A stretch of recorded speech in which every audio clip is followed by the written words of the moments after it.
Hello, how are you doing? I'm doing okay. How may I help you? I need to get to the conference room. She had 11 seconds to decide how to treat him. 11 seconds. That is all it takes for a person to reveal exactly who they are when they think no one important is watching. 11 seconds to choose kindness or to choose cruelty. She chose wrong. And by the time she understood the size of that mistake, it was already too late to take it back. This is the story of how one careless laugh, one rolled eye, one cruel comment whispered just loud enough to be heard, ended a career in a single afternoon.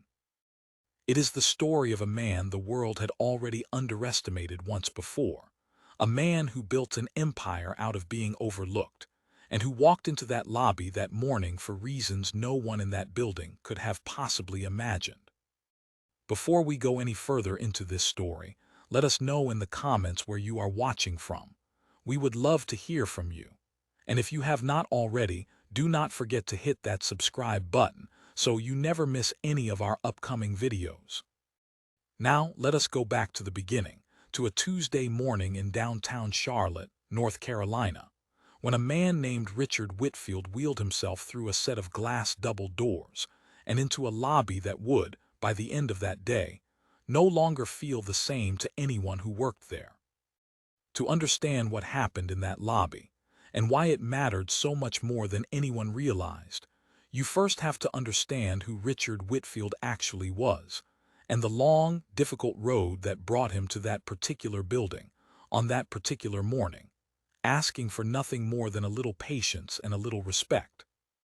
Richard Whitfield was 61 years old. He had not always been in a wheelchair. For the first 34 years of his life, he walked like anyone else, worked construction jobs in the summer heat of rural Georgia, and dreamed, the way most working-class boys do, of one day building something of his own. He grew up the son of a long-haul truck driver and a school cafeteria worker, in a small house outside Macon with thin walls and a leaking roof that his father patched every spring without ever quite fixing it for good. Money was always tight. Richard wore his older cousin's hand-me-down clothes until he was nearly 16, and he learned early that nothing in this life was simply given to a person. Everything had to be earned, fought for, and held onto with both hands. He was a sharp kid, sharper than most of his teachers ever gave him credit for, but sharp in a way that did not always show up on a report card. He understood numbers instinctively, understood how things moved from one place to another, how a truck full of goods could turn a small profit into a larger one if the timing and the routes were right. By the time he was 22, he had saved enough from working 2 jobs to buy a single used delivery van. He painted his own name on the side of it himself, badly, with a brush that left streaks, and he began hauling freight for small businesses around Macon that the larger trucking companies considered too small or too inconvenient to bother with. It was slow going at first. There were months Richard could not make rent on the tiny apartment he shared with 2 other men, months he ate nothing but rice and canned beans, and months he genuinely believed he had made a terrible mistake walking away from a steady factory paycheck to chase something so uncertain. But he kept going because quitting, to Richard, felt like a kind of death he was not willing to accept. Slowly, 1 van became 3. 3 became a small fleet. By the time he was 29, Richard Whitfield owned a modest regional trucking and logistics company with 11 employees and a reputation already for being fair to the people who worked for him, fairer than most men in his position ever bothered to be. Then, on a rain-soaked October night when Richard was 34 years old, everything he had built and everything he had believed about his own life changed in the span of about 4 seconds. He was driving home from a late meeting with a client outside Atlanta when a delivery truck, not even one of his own, lost control on a slick overpass and crossed the median. Richard remembers very little of the impact itself.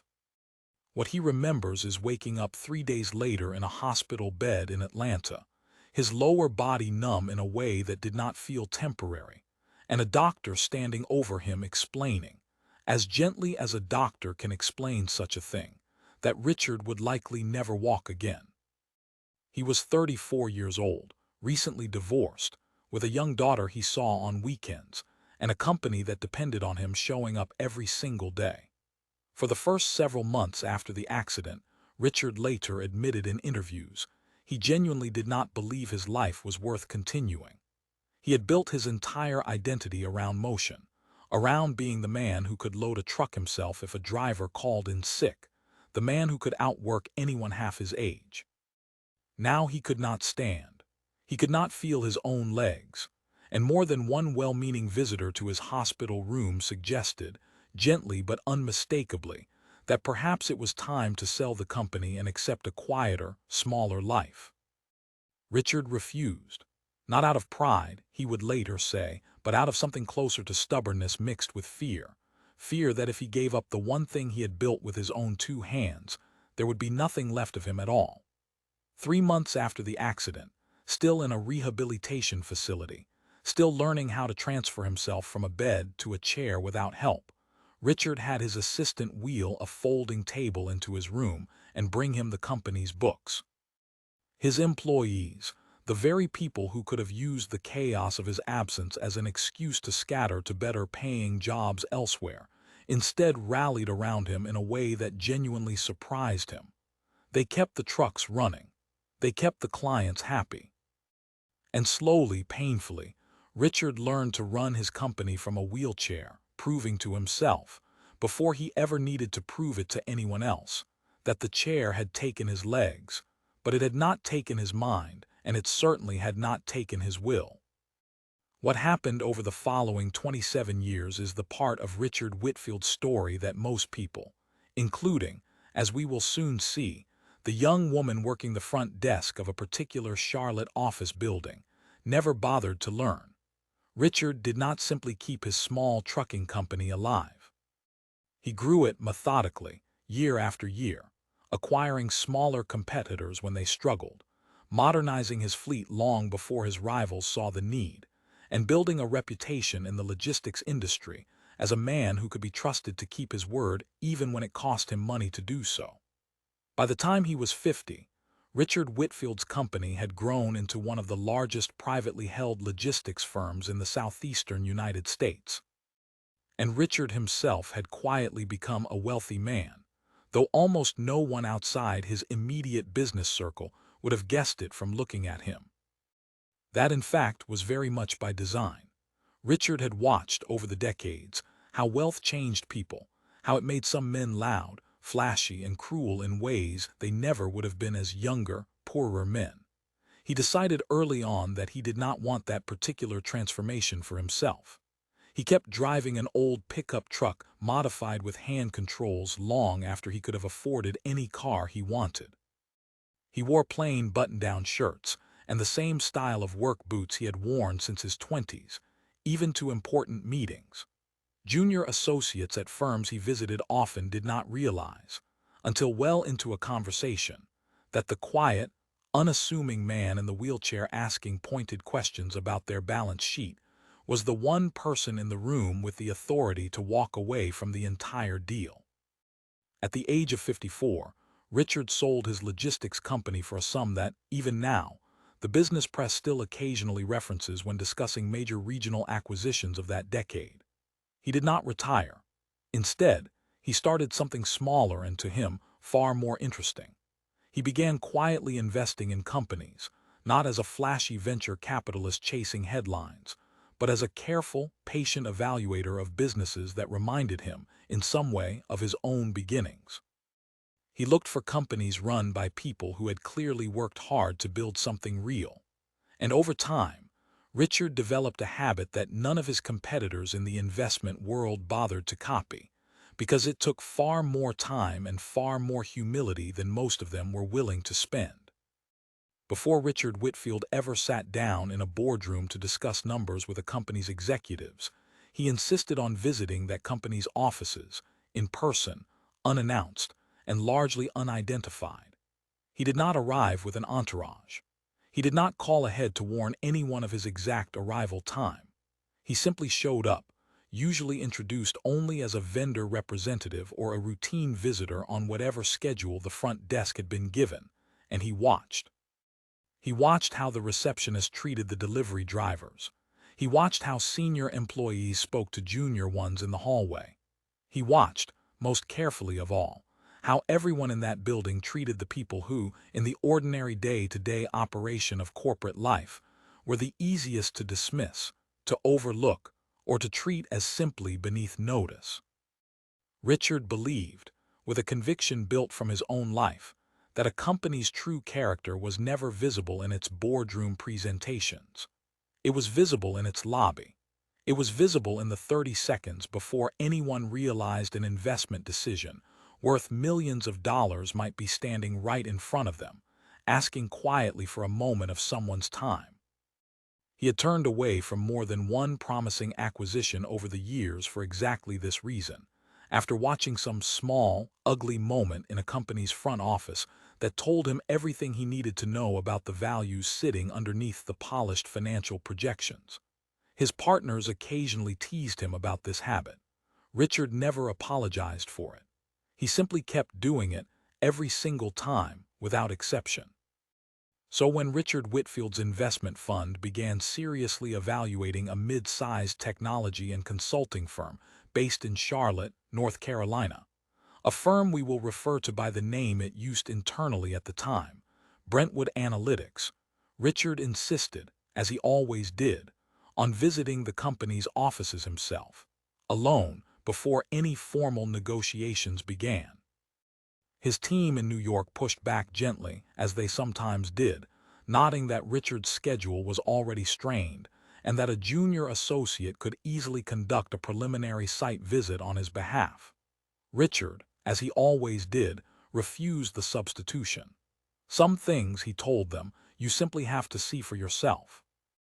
And so, on an otherwise unremarkable Tuesday morning, Richard Whitfield drove his modified pickup truck 2 hours from his home outside Asheville, parked in a public garage 3 blocks from Brentwood Analytics' downtown Charlotte headquarters, and wheeled himself toward the same glass double doors that thousands of employees, clients, and delivery workers pass through every single week without a second thought.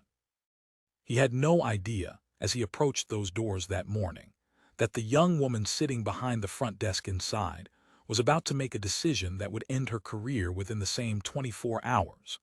And she, sitting behind that desk, scrolling through her phone and waiting for her shift to feel less unbearably slow, had absolutely no idea who was about to roll through the door in front of her, or what those 11 seconds were about to cost.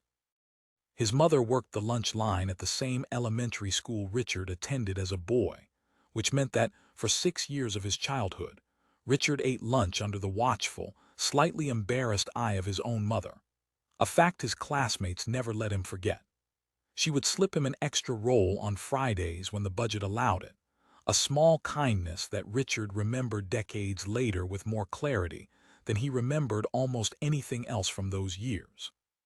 His father was gone for stretches of 4 and 5 days at a time, driving freight routes that took him as far north as Ohio and as far west as Texas.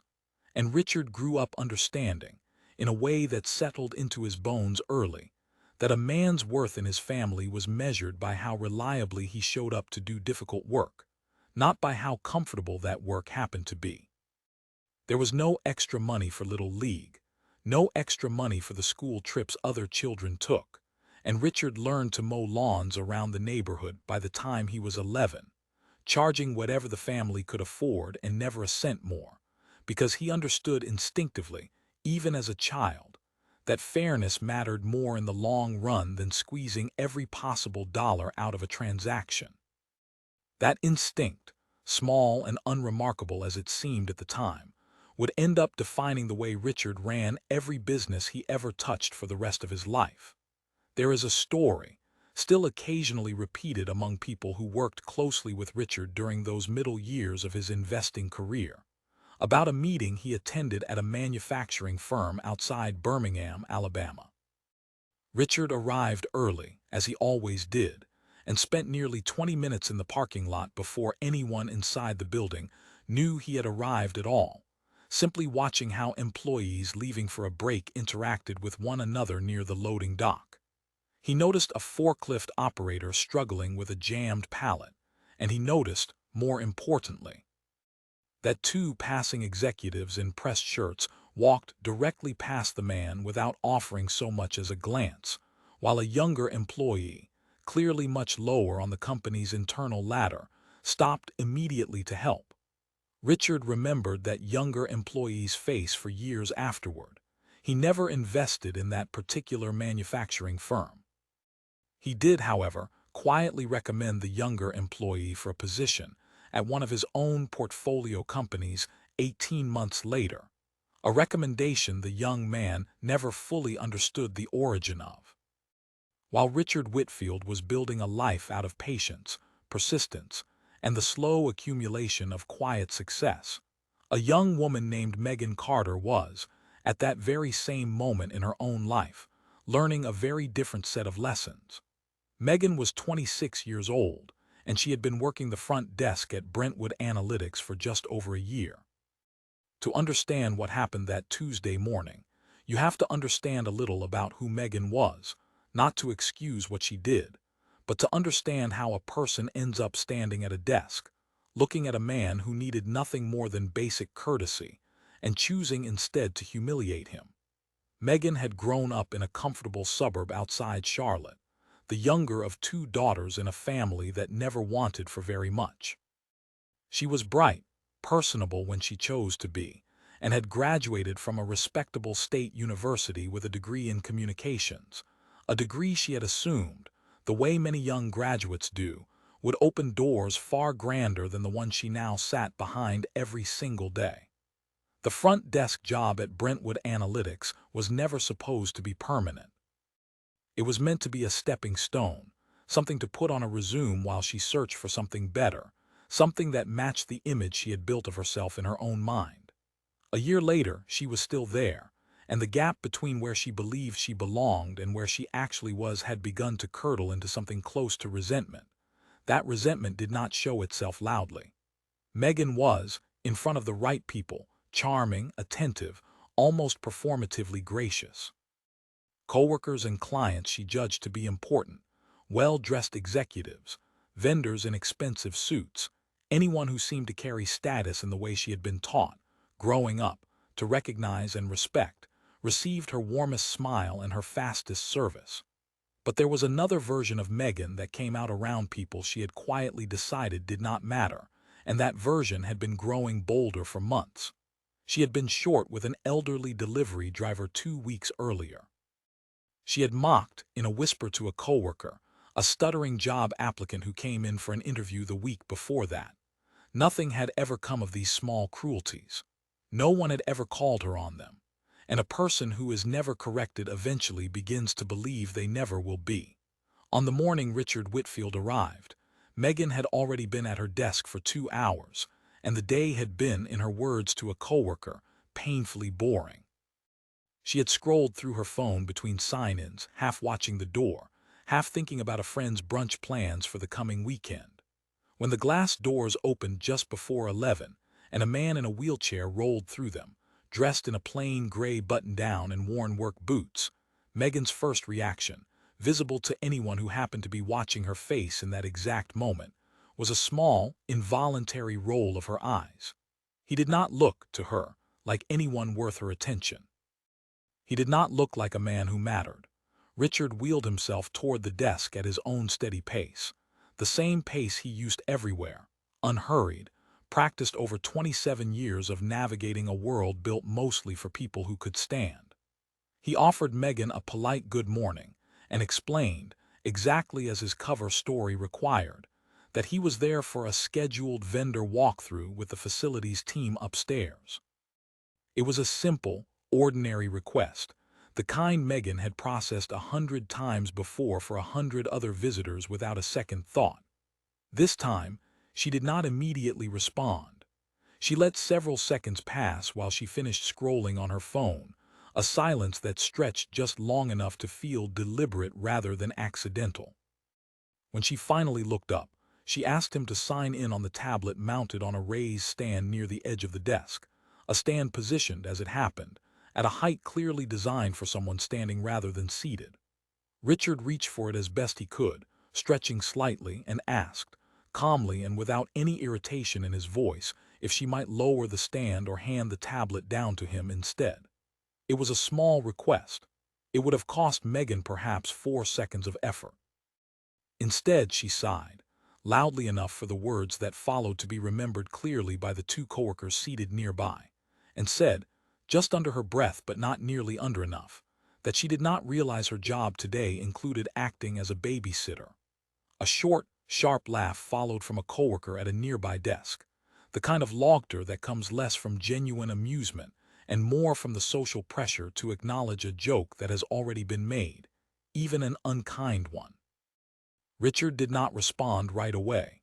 He simply continued reaching, more carefully now, until he managed to tap his name into the tablet himself, his expression unreadable to everyone watching except, perhaps, to anyone who had spent enough time around him to recognize the particular stillness that came over Richard Whitfield whenever he was paying very close attention to something.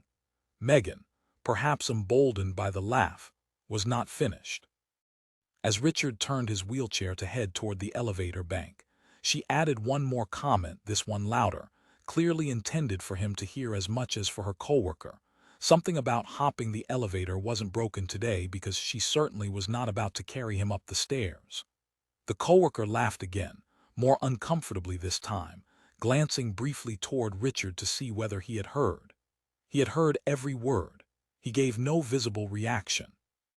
He simply wheeled himself toward the elevator, pressed the call button at a slightly inconvenient height with practiced patience, and waited, alone, for the doors to open. What Megan did not know, what she could not possibly have known in that moment, was that the small security camera mounted discreetly above the front desk, the one that recorded continuously into a server in the building's IT closet, had captured every second of the exchange in clear, unambiguous audio and video. She did not know that Richard Whitfield was not, in fact, scheduled for any facilities walkthrough at all, and that the woman he was actually there to meet with, 2 floors up, was the chief executive officer of Brentwood Analytics herself. And she certainly did not know that the quiet, unassuming man she had just mocked in front of 2 witnesses held, at that very moment, more influence over the future of her employer and over her own job than anyone else who would walk through those doors that entire week. The elevator doors closed. Richard exhaled slowly, the kind of breath a person takes when they have decided, deliberately, not to let something get the better of them in the moment, but have also decided just as deliberately that the moment is far from over. Megan's older sister, by contrast, had taken a markedly different path, working her way up through a regional healthcare nonprofit with a reputation for patience and genuine warmth toward the families she served, a contrast their mother occasionally raised at family dinners in ways that Megan found increasingly grating as the months passed. Megan told herself, when she thought about it at all, that her sister's work simply suited a different kind of person, someone content with modest recognition and modest pay, while Megan herself was destined for something with more visibility, more status, more of the things she had been quietly taught to value growing up in a household where appearances carried real weight. She did not see the front desk job as beneath dignity in some abstract sense. She saw it as beneath her, specifically, a distinction that mattered enormously to the way she treated the people who passed through her line of sight every single day. The elevator carried Richard Whitfield up 3 floors in silence, the kind of silence he had grown accustomed to over the years, the particular quiet of a man who has learned that his most important decisions are made not in anger, but in the careful, unhurried space just after anger would have been the easier response. He had been mocked before. It had happened more times than most people would assume, in more boardrooms and more lobbies than he cared to count, by men in expensive suits who assumed his wheelchair meant his mind had been affected along with his legs. Richard had long ago stopped being surprised by cruelty. What he had never stopped doing was paying attention to it, and deciding, every single time, exactly what he intended to do about it. When the elevator doors opened on the third floor, Richard was met by a woman named Patricia Hale, the executive assistant to Brentwood Analytics' chief executive officer, who greeted him warmly and apologized, assuming he had simply taken longer than expected to find his way through the lobby. Richard offered her a polite smile and said only that the front desk had been, in his words, quite an experience. Patricia, sensing nothing unusual in the comment, laughed lightly and led him toward a glass-walled conference room, where Brentwood's chief executive officer, a sharp, ambitious woman named Diane Reeves, stood waiting with a printed deck of slides and the particular nervous energy of someone who understood exactly how much was riding on the next 90 minutes. Diane Reeves had built Brentwood Analytics over 9 years from a small consulting outfit into a respected mid-sized firm, and she had spent the last several months working toward exactly this meeting, toward convincing Richard Whitfield's investment fund that her company deserved the kind of capital injection that would let her expand into 3 new regional markets. She had rehearsed her pitch extensively. She had anticipated questions about revenue projections, client retention, and operating margins. She had not anticipated, and had no way of anticipating, that the most important moment of the entire meeting would have nothing whatsoever to do with any of the numbers in her carefully prepared slides. Richard greeted Diane warmly, complimented the view from her conference room, and allowed the early minutes of the meeting to unfold exactly as planned, listening as Diane walked through her growth strategy with the kind of polished confidence that came from genuine competence rather than mere performance. He asked a handful of sharp, specific questions, the kind that told Diane immediately that he had done his homework long before walking through her doors. For nearly 20 minutes, the meeting proceeded exactly as Diane had hoped it would, and she allowed herself, quietly, to begin believing the deal was within reach. It was at that point that Richard set down the printed deck in front of him, folded his hands, and asked Diane a single question that had nothing to do with revenue. He asked her what kind of culture she believed she had built at Brentwood Analytics, not on paper, not in the employee handbook, but in practice, in the small daily interactions that no slide deck ever captured. Diane answered confidently, describing a workplace built on respect, inclusion, and accountability at every level, language she had clearly used before in interviews and town halls. Richard listened to all of it without interrupting, and when she finished, he asked, quietly, whether she had reviewed her lobby security footage from earlier that morning. Diane's confidence faltered just slightly, confusion crossing her face as she admitted she had not, and asked why it would be relevant. Richard explained, calmly and without any visible anger, that he had arrived at her building roughly 20 minutes before their scheduled meeting, identified to her front desk staff only as a vendor representative, and that the encounter that followed was, in his estimation, considerably more revealing about Brentwood Analytics' true culture than anything printed in the deck currently sitting between them. He asked Diane simply to have the footage pulled before they continued any further. Diane Reeves did not hesitate. She picked up the phone on the conference table and asked her assistant to contact building security and have the morning's lobby footage sent to the screen in the conference room immediately, her voice tight with a dawning unease that something had gone seriously wrong somewhere in her building, on the one morning she could least afford it.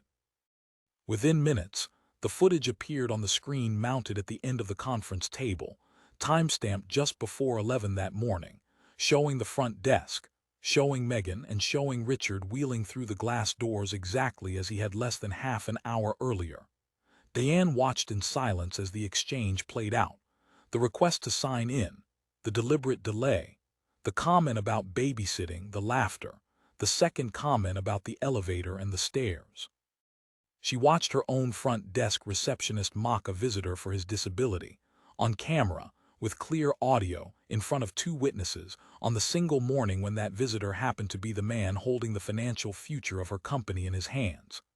Diane's face had gone pale by the time the footage ended. She turned to Richard, opened her mouth to apologize, and found, for several long seconds, that she did not actually know where to begin. Richard spoke first. He told Diane, in the same calm, even voice he had used throughout the entire meeting, that he was not interested in apologies offered on Megan's behalf, because apologies offered by someone else carry very little weight.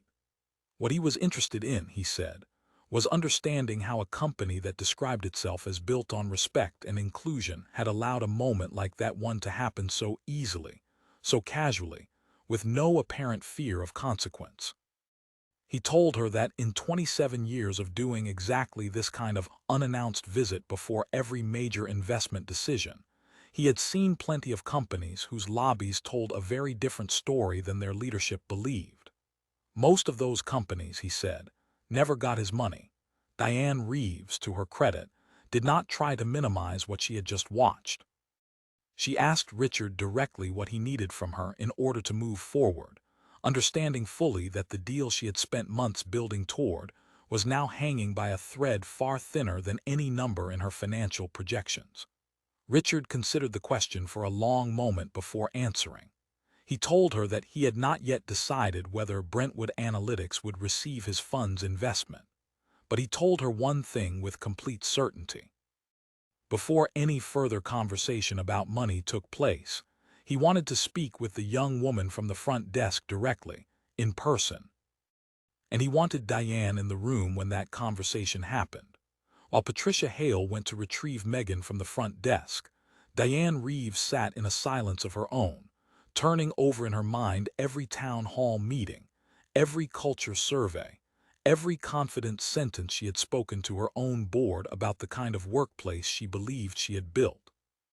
She thought about the dozens of small decisions that had led to this exact morning, the hearing process that had brought Megan into the company in the first place, the absence of any clear consequence for the smaller complaints that had occasionally, quietly, reached her own desk over the past year without ever rising to the level of action. She realized, sitting there, that she had allowed a kind of casual unkindness to persist in her building simply because it had never been inconvenient enough, until exactly the wrong morning, for exactly the wrong visitor, made it impossible to ignore any longer. To understand why Diane Reeves reacted the way she did in that conference room, without hesitation, without the kind of defensive instinct that protects so many executives in moments like that one, you have to understand what was actually riding on this deal for her personally, beyond the company itself. Diane was 47 years old, and Brentwood Analytics was not simply a business she ran. It was a company she had built out of the wreckage of a much harder chapter in her own life, a chapter almost no one in that building, including Megan, knew anything about. 9 years earlier, Diane had been a senior partner at a much larger consulting firm in Atlanta, on track, by every external measure, for a partnership position that would have set her up financially for the rest of her life. She lost that position instead, abruptly, after raising concerns internally about how a senior colleague had treated a junior analyst, a young man with a visible disability of his own, whom that colleague had repeatedly excluded from client meetings on the grounds that his presence made clients, in the colleague's words, uncomfortable. Diane pushed back. She documented the pattern. She brought it to leadership. And within 4 months, citing vague and unconvincing performance concerns, the firm let her go. She spent the better part of a year rebuilding her reputation, taking smaller consulting contracts, before founding Brentwood Analytics from a spare bedroom in her own house with 3 borrowed laptops and a single early client who believed in her enough to take the risk. She built the company, deliberately and from its very first day, around the principle that had cost her the career she thought she wanted, the principle that how an organization treats the people it considers expendable says everything about what that organization actually values. She wrote it into the employee handbook herself. She believed it. And on the morning Richard Whitfield played that lobby footage, Diane was not simply watching her receptionist humiliate a stranger. She was watching, in real time, the exact failure that had cost her everything once before, happening again, inside the company she had built specifically to prevent it. That is why Diane did not hesitate. That is why she did not try to soften what the footage showed, did not offer excuses, did not ask for time to think it over. She had already lived through what happens when someone in power chooses comfort over consequence, and she was not willing to become, in her own company, the very kind of leader who had once destroyed her career. Megan Carter had no idea, as she sat at the front desk roughly 40 minutes later, that her name had already been spoken in a third-floor conference room by a man she had mocked without a second thought. She had largely forgotten about the wheelchair visitor by then, moving on, as she always did, to the next small task in front of her, answering phones, signing in a delivery driver, scrolling occasionally through her phone whenever the lobby fell quiet. So when Patricia Hale appeared at the front desk and asked Megan, politely but with an unmistakable seriousness in her voice, to come upstairs to the third-floor conference room, Megan felt only mild confusion and a flicker of irritation at being pulled away from her desk without explanation. She assumed, walking toward the elevator, that perhaps a client had complained about a scheduling mix-up, or that Diane Reeves wanted general feedback on front desk operations, the kind of minor, forgettable meeting Megan had sat through before. Nothing in Patricia's expression or tone prepared her for what was waiting on the other side of those glass conference room doors.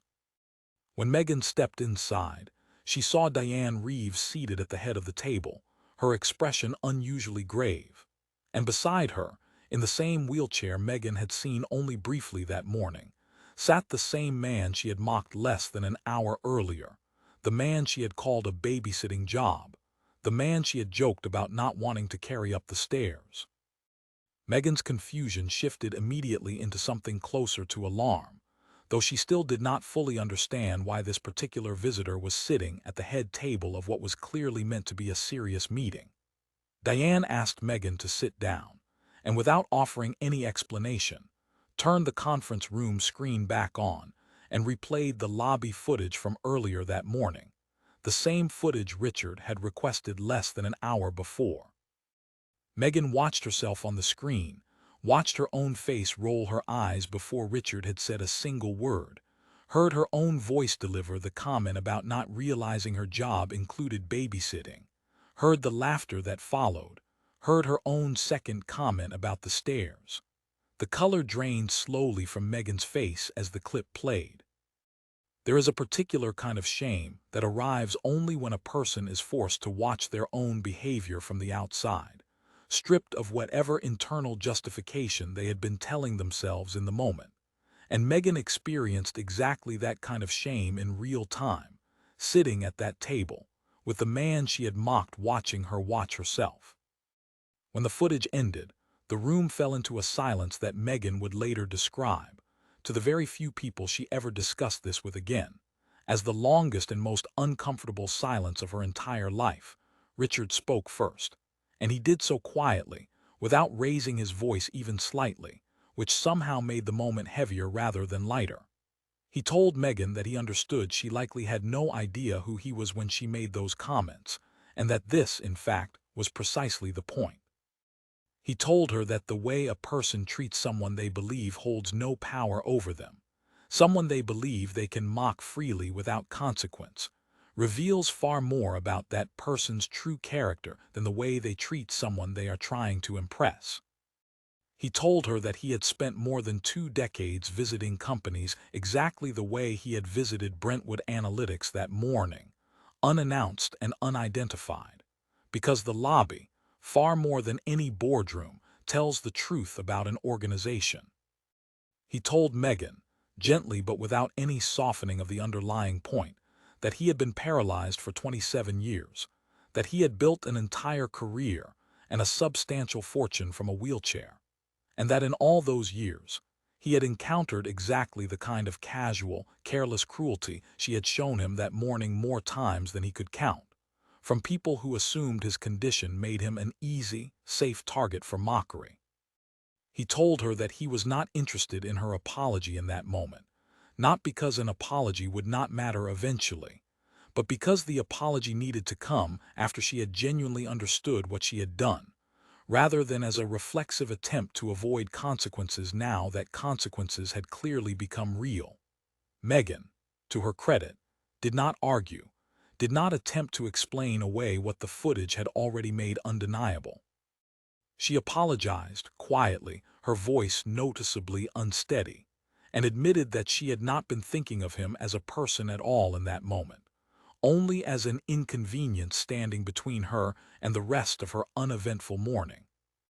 Diane Reeves, watching this unfold from beside Richard, understood with complete clarity what needed to happen next, understood it not because Richard demanded it explicitly, but because the continued employment of someone capable of that kind of casual cruelty, now captured on camera and witnessed by the very investor whose decision could determine the company's future, was no longer something her company could survive. Diane informed Megan, calmly but firmly, that her employment with Brentwood Analytics was terminated, effective immediately, citing the company's clearly stated policies on respectful conduct toward all visitors and clients, policies that existed, Diane noted quietly, for exactly this kind of situation, even though no one had ever expected to actually need them. Megan did not argue with the decision. She nodded, gathered the small bag she had carried up from the front desk, and left the conference room without another word, walking past the front desk one final time roughly 20 minutes later to collect a few personal items from the drawer she had used for the past year, watched by coworkers who had, by then, already heard fragments of what happened from Patricia Hale's hurried explanation to building security. By the end of that same day, word of what had happened had moved through the entire Brentwood Analytics office, the way these things always do, in whispered fragments between desks, in hurried explanations exchanged near the break room coffee machine. Some employees expressed quiet sympathy for Megan, acknowledging that everyone has bad days, that the consequence felt severe for a few careless sentences. Far more employees, including several who had personally witnessed smaller versions of Megan's casual dismissiveness toward people she judged unimportant over the preceding year, felt that the consequence, however sudden, had been a long time coming.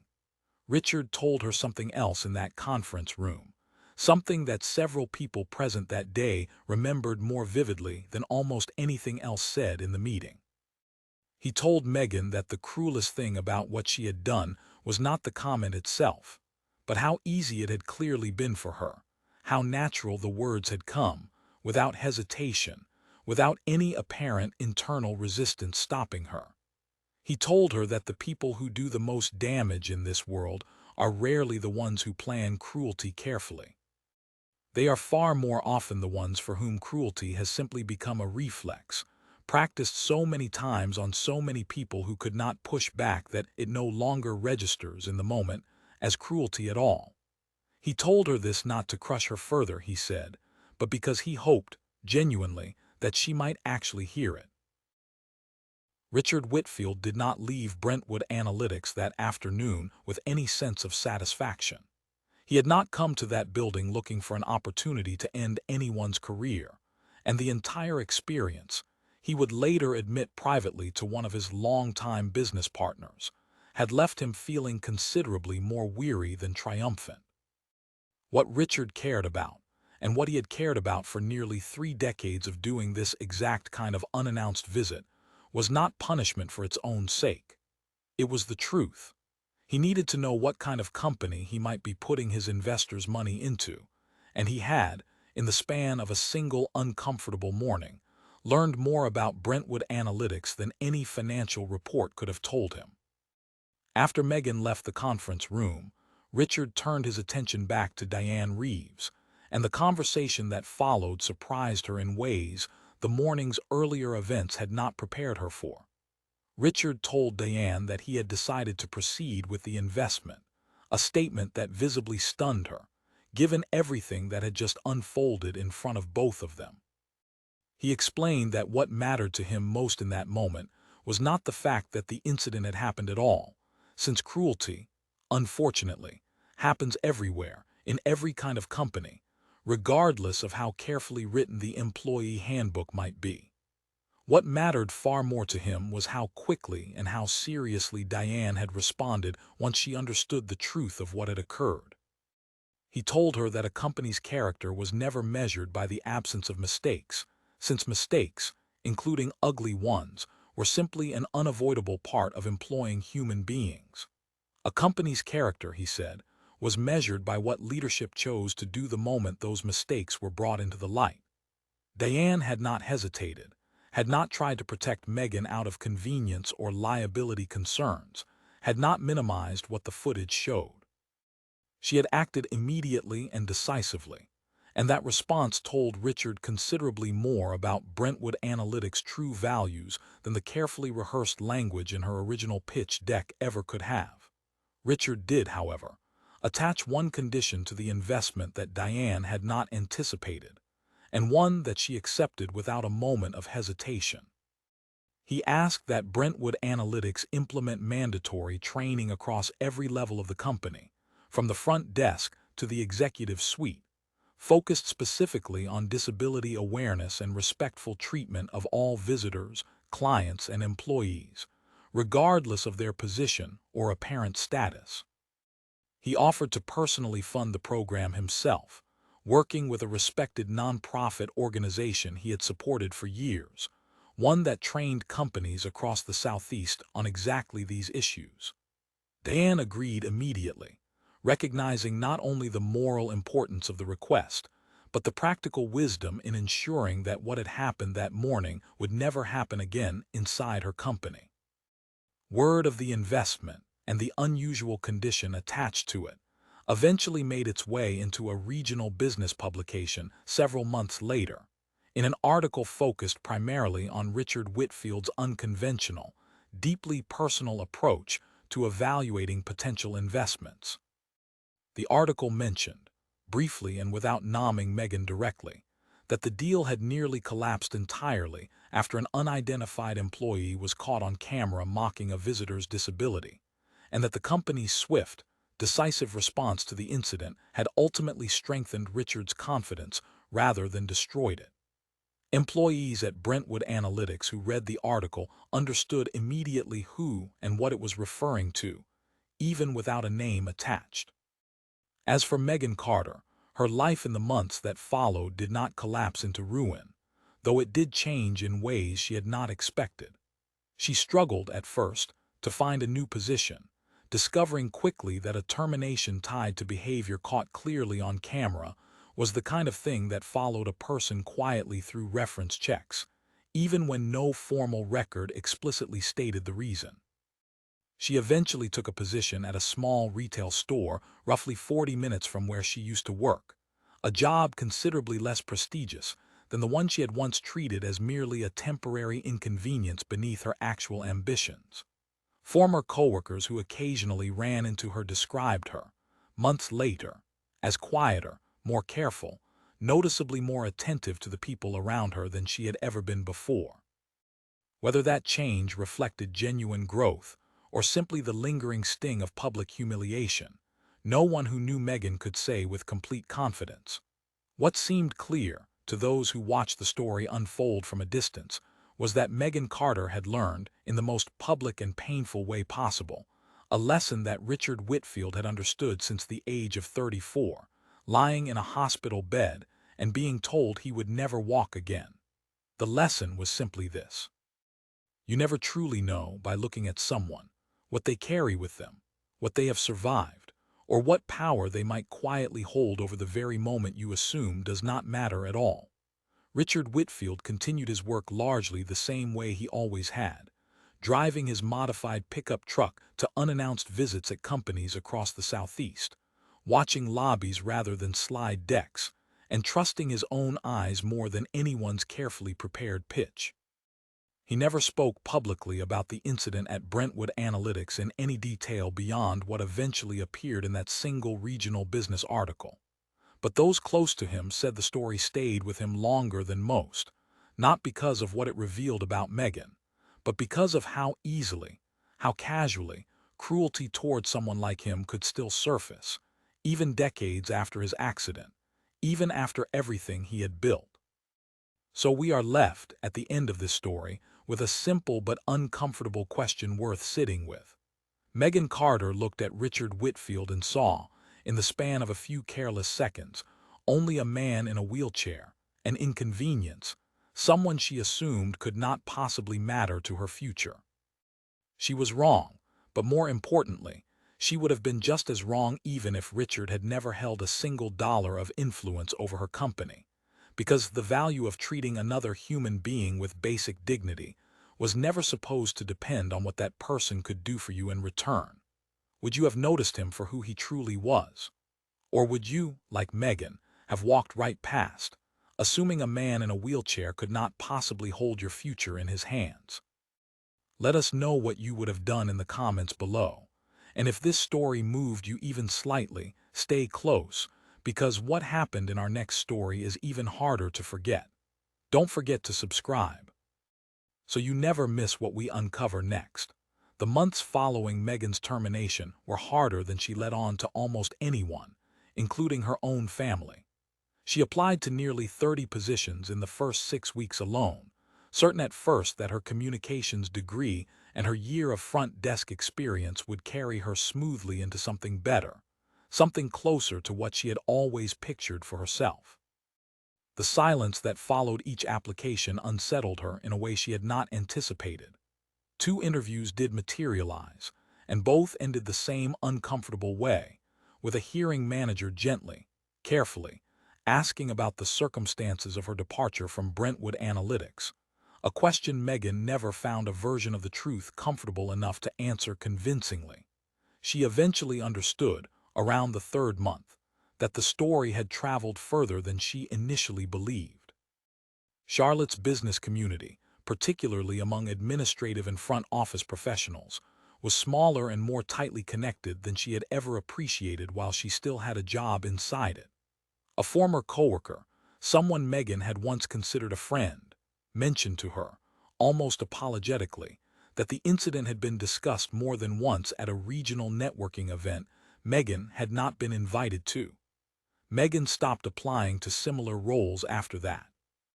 She told herself it was because she wanted a fresh start in an entirely different industry. Privately, she suspected it was because she could no longer stand the particular look on a hearing manager's face when the question of her last position came up. The retail job she eventually took paid less than half what she had earned at Brentwood Analytics, and for the first several weeks, Megan found herself resenting the work in exactly the way she once resented the front desk, viewing the customers who came through her register as obstacles rather than people. Something shifted in her slowly during her 2nd month on the job, on an otherwise unremarkable Thursday afternoon. An elderly man using a cane struggled at her register to count out exact change from a small coin purse, fumbling, apologizing repeatedly for taking too long while a short line gathered behind him.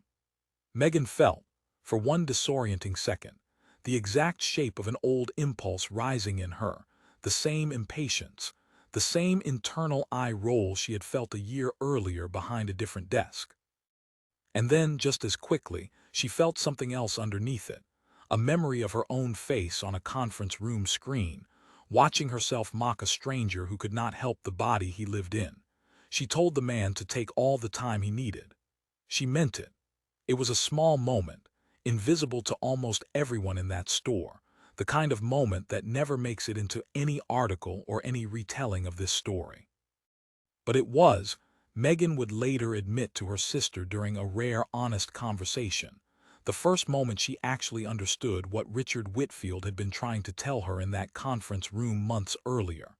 Not that she was a terrible person, beyond redemption, defined forever by 11 careless seconds, but that the 11 seconds had never been about Richard specifically at all. They had been about a habit, a reflex, quietly practiced for years on people she had decided, without ever examining the decision, did not matter enough to deserve her basic attention. Whether that one Thursday afternoon changed Megan permanently, no one watching from the outside could say with any certainty. People rarely transform completely in a single moment, no matter how satisfying that kind of clean ending feels in a story. What seemed true, based on everything those who still knew her observed in the following year, was that Megan had at least begun asking herself a question she had never once asked during her time at Brentwood Analytics.